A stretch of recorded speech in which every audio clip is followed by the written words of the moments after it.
আপুনি কিয় এনেকুৱা কৰিলে?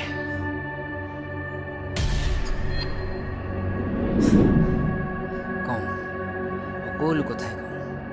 জীয়াই থাকোঁতেইতো শুনিব লাগিব, নহ'লে জানো শুনিবি? এটা সৰু ল'ৰা, যাৰ মাক দেউতাক কোনোৱেই নাই, নিজৰ বুলিবলৈ ভাইক এটা। এদিন এডাল মোৰ দে দে দে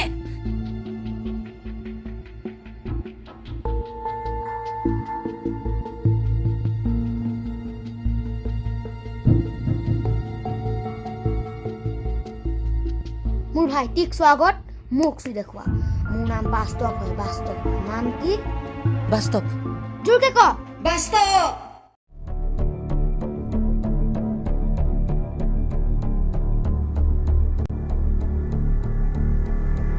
Yes, boss. বাস্তৱ তোৰেই কথা ভাবি আছো। তোৰ বাবে এটা নতুন কাম আছে। কওক বছ, কি কৰিব লাগিব? তেনেকে একো কৰিব নালাগে। আজি দুদিনমানৰ পৰা দুজনমান সাংবাদিকৰ বৰ উৎপাত চলি আছে। তাৰেই ভিতৰত এজন হ'ল এই বাতৰি কাকতখনৰ চিফ এডিটৰ অনিৰ্বাণ শইকীয়া।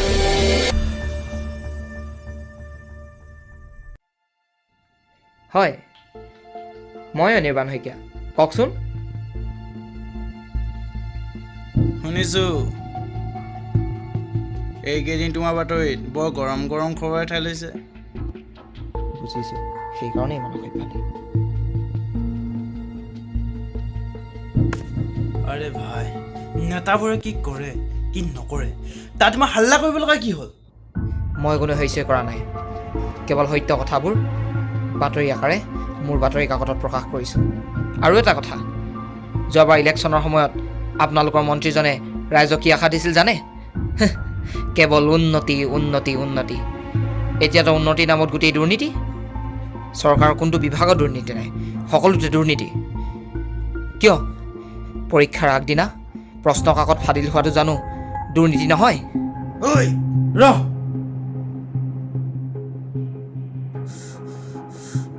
মোৰ নাম বাস্তৱ হয়, বাস্তৱ। আৰু তোৰ দৰে সাংবাদিক এই বাস্তৱৰ হাতৰ মুঠিত।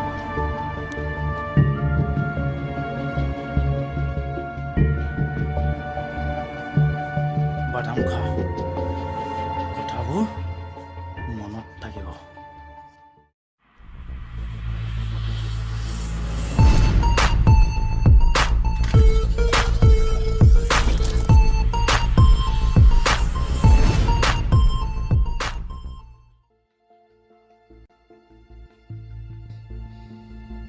Shit!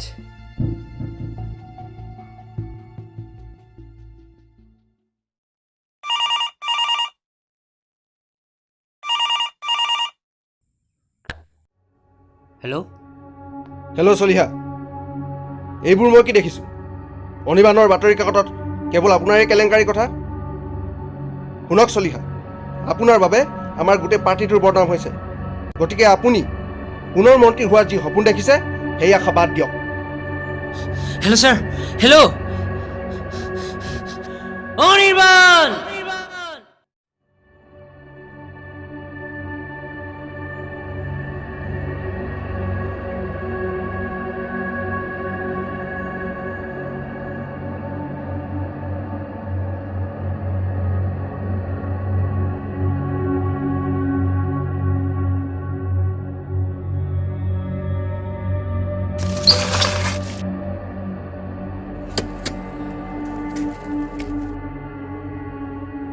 কোন হয় তুমি? চাওঁ, মোৰ পাত এৰি দিয়া।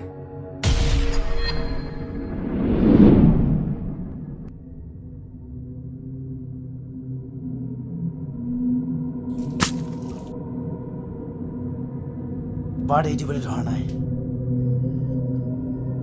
যদি বাচিবৰ মন আছে পলা।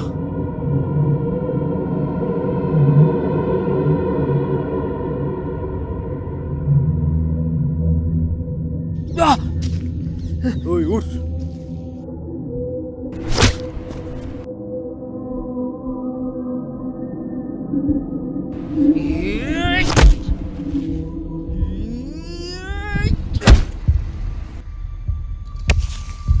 উচ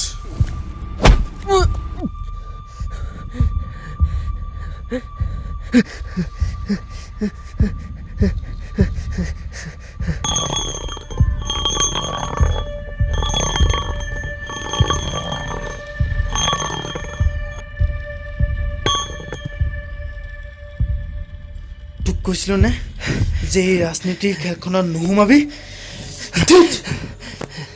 উঠ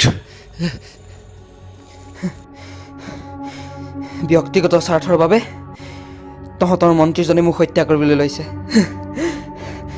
কৰ মোৰ নিচিনা সাংবাদিকক হত্যা কৰি আৰু কিমান দুৰ্নীতি লুকুৱাই ৰাখিবি মোক মাৰিবি মোৰ নিচিনা আৰু 10টা সাংবাদিক ওলাব তোৰ বাবেই মোৰ বছৰ সপোন পূৰণ নহ'ল তেনেস্থলত তোক এৰি দিম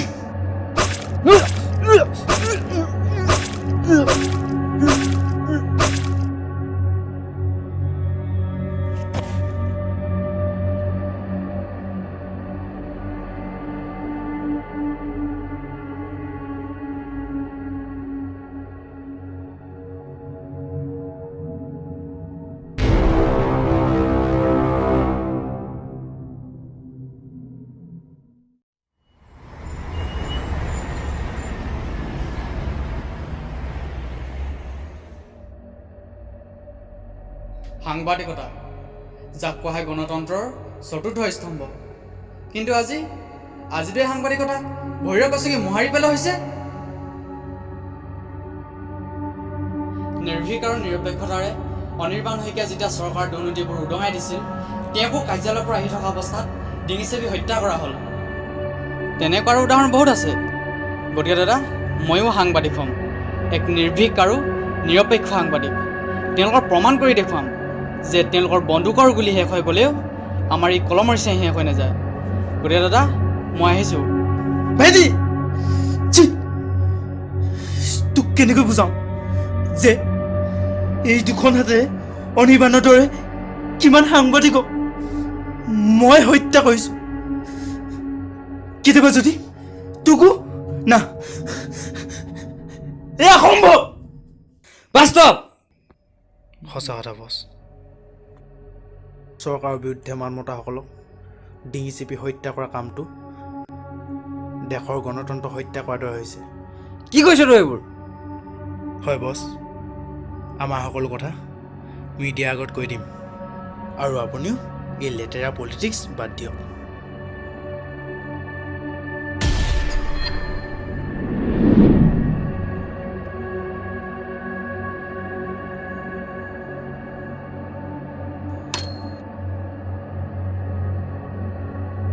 বছ এইখন আপোনাৰ হাতত কটালোঁ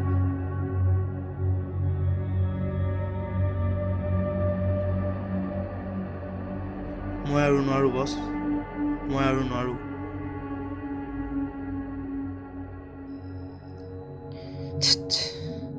যদি মোৰ সকলো কথা কৈ দিয়ে তেনে মোৰ আশা পুনৰ নষ্ট হ'ব নাই এয়া হ'ব দিব নোৱাৰি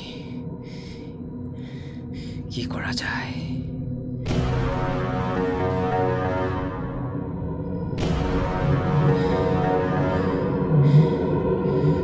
বাস্তৱ তই মৰিব লাগিব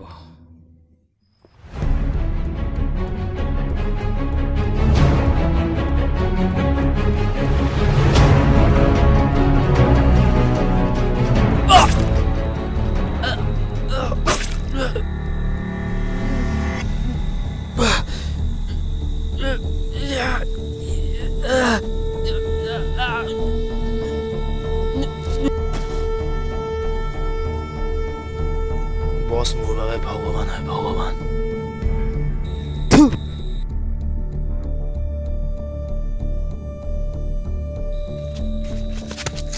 ঐ কোন আছ ধৰ ইয়াক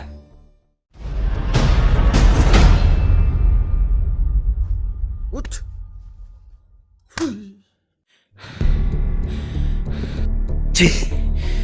আপোনালোকৰ নিচিনা মন্ত্ৰী থাকিলে দেশৰ গণতন্ত্ৰৰ জোখাটো যেনে থাকে তাত কোনো সন্দেহ নাই উপায় যে নাই এই তই চিন্তা নকৰিবি ইহঁতে তোক এৰি থৈ আহিব